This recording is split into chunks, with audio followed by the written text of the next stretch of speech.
paz do Senhor. Eu quero saudar todos vocês com a paz do Senhor e falar sobre um pouco sobre um tema muito pregado, muito explanado nos últimos meses. É um tema de campanha em algumas igrejas, né? Campanha Mães de Joelhos, Filhos em Pé. Em prazeres na igreja, o tema bíblico Reis, capítulo 4, sobre a viúva do azeite. Em Nazaré tive a honra de ministrar também com o título Mães de Joelhos, Filhos em Pé, com o tema bíblico seguido do texto de Reis.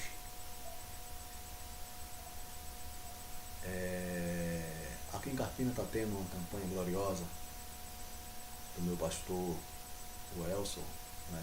Pastor Pedro, perdão. E um tema glorioso em Juízes, que fala de Débora, né? O título, um tema bem forte é Eu me levantei como mãe de Israel.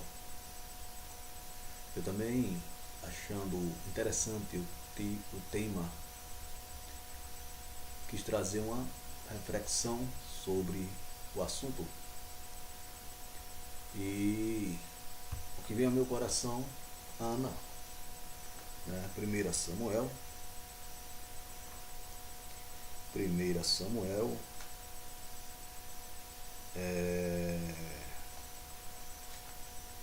capítulo 1, versículo 27, que diz: Por este menino orava eu, e o Senhor me concedeu a minha petição, que eu lhe tinha pedido. Meus amados, para começar essa reflexão, eu quero mexer com o teu raciocínio. Queria te perguntar essa semana, às mamães, quantas vezes você levou seu filho na igreja? Existe um problema muito sério nas igrejas. As mães de hoje, os pastores de hoje, têm uma dificuldade em se associar com crianças. Queremos crianças nas igrejas, mas não queremos os barulhos que elas fazem. As mamães se incomodam, têm medo de levar a reclamação dos pastores. Os pastores se incomodam, querem toda a atenção da igreja e esquece que nós fomos crianças criados dentro da igreja. Amém? Confesso que quando criança, apesar de ser bem instruído, também aprontei algumas. Já mordi dedo de dirigente de círculo de oração de criança, já fugi de ensaio, já briguei com outras crianças, porque isso é coisa de criança. Hoje em dia está difícil. Se a criança chorar, o pastor reclama. Se a criança se mover, a mamãe tem vergonha e deixa as crianças em casa. E quando é futuramente, está achando ruim porque os filhos não se habituam com o culto, porque na verdade acostumar a criança em um culto tem que ser de pequeno, porque quando passa-se o tempo aquilo fica chato. Meus irmãos, convenhamos que quando nós não estamos ligados no culto, o ministro pode ser até Napoleão Falcão. Se nós não tivermos ligados em espírito no culto, aquela ministração, como muitos chamam, os sermões, fica chato, fica cansativo. Então nós temos que entender, Mas a criança aprender isso aí, ela deve vir de berço. Aprender a cantar em conjunto de criança, aprender a se comportar aos poucos no culto. Os pais vai trazendo, vai segurando no colo, e os pastores vão tendo paciência, deixa a criança gritar, deixa a criança chorar, e vai organizando aos poucos. Existem aquelas mães mais experientes que vai pegando os filhos daquelas irmãs, né? Antigamente era assim, das irmãs mais novas que os filhos choram e não sabem fazer parar, aquelas mães mais experientes vai lá, pega o menino. Existia a comunhão, o cuidado com o culto, a atenção para que aquela irmã nova convertida, ela não deixasse de prestar atenção no culto. Então as mulheres mais experientes, que sabiam calar um menino, elas adotavam aquele menino durante o culto.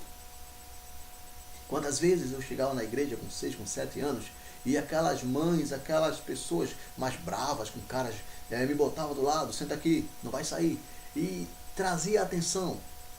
Hoje existe essa despreocupação de trazer as crianças para a igreja. E quando é depois, os pastores estão reclamando com as mães, porque as crianças já crescidas com 7, 8 anos, já não conseguem parar na igreja. As mães estão reclamando porque os filhos só sabem assistir televisão, só sabem estar no meio da rua jogando bola de gude, isso, aquilo, outro, e não se preocupa em ir para a igreja. Se não foi ensinado, como diz a palavra do Senhor, ensina teu filho no caminho que deve andar. Deuteronômio, se eu não me engano, no capítulo 6, diz que os pais devem ler a Bíblia com seus filhos, para que o temor venha ao seu coração. Existem crianças em nossas igrejas que não sabem nem quem é Deus. Existem crianças em nossas igrejas que não sabem orar o Pai Nosso, que não sabe, nunca pediu, nunca acha engraçado, mas não sabe o que é o batismo com o Espírito Santo. Existem crianças em nossas igrejas que só sabem cantar como Zaqueu e cantar os hininhos e não conhecem, não são ensinadas, não sabem o que é pecado. Está difícil criar crianças na igreja. As igrejas tradicionais, as igrejas antigas, ainda mantêm o círculo de oração infantil. Em muitas igrejas, principalmente, atenção pastores, atenção mamães, principalmente nas nossas igrejas pequenas, nós não costumamos a ter cultos de crianças, né? Círculo de oração de criança, para a criança orar, para a criança ser batizada com o Espírito Santo, porque Deus batiza a criança, Deus usa a criança, Deus chama a criança, amém? Glória a Jesus. Deus chama a criança. Então, eu fui criado em círculo de oração de criança. Todo sábado, 2 horas, eu estava no círculo de oração para as crianças. Hoje em dia não tem, as igrejas não desenvolvem esse trabalho. Porque as jovens da igreja não têm tempo, porque as irmãs da igreja têm muita ocupação. Sempre há uma desculpa. E assim nós estamos perdendo nossas crianças. Nós estamos perdendo os futuros ministros. E alguns deles estão sofrendo porque, por não conhecerem a Deus tão cedo, começam a conhecer o mundo, porque o mundo não perde tempo. Enquanto eu e você perde tempo, o mundo não perde tempo. E então traz ensinamentos e desvia nossas crianças do caminho, e depois eles voltam sofrendo, com a cabeça perturbada, já preso a muitos pecados, a muitos costumes. E a igreja agora vai ter um trabalho que não teve na infância. Amém? Glória a Jesus. Mas por este menino orava eu. Glória a Jesus. A Bíblia conta a história de uma mãe que desejava uma criança, mas não podia gerar. Ela era estéril, mas ela orava. Essa mulher era até perseguida por uma tal de Penina. Mas para a honra e glória do Senhor, ela recebeu esta criança. E que criança? Daqui a pouco nós falamos sobre ela. Que criança? A criança, eu posso dizer, como se diz a Robin de Batman, né? A criança prodígio. A criança prodígio foi o Samuel. Alcançou algo, alcançou títulos extraordinários. Sacerdote, juiz, profeta. Foi tremendo, foi tremendo. O seu ministério foi forte. O ministério onde levantou reis, onde levantou profetas.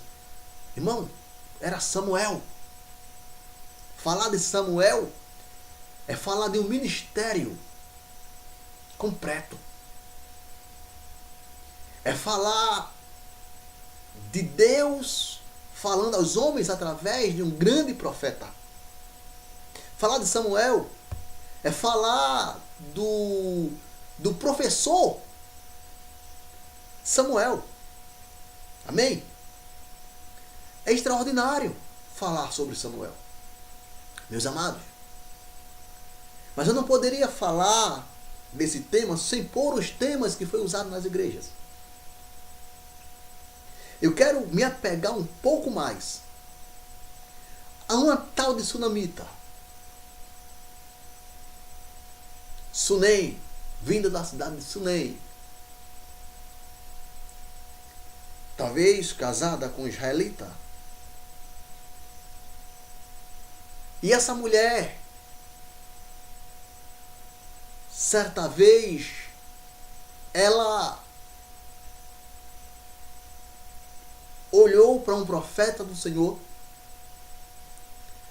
e desejou em seu coração fazer algo pelaquela pessoa, pelo o pastor Eliseu.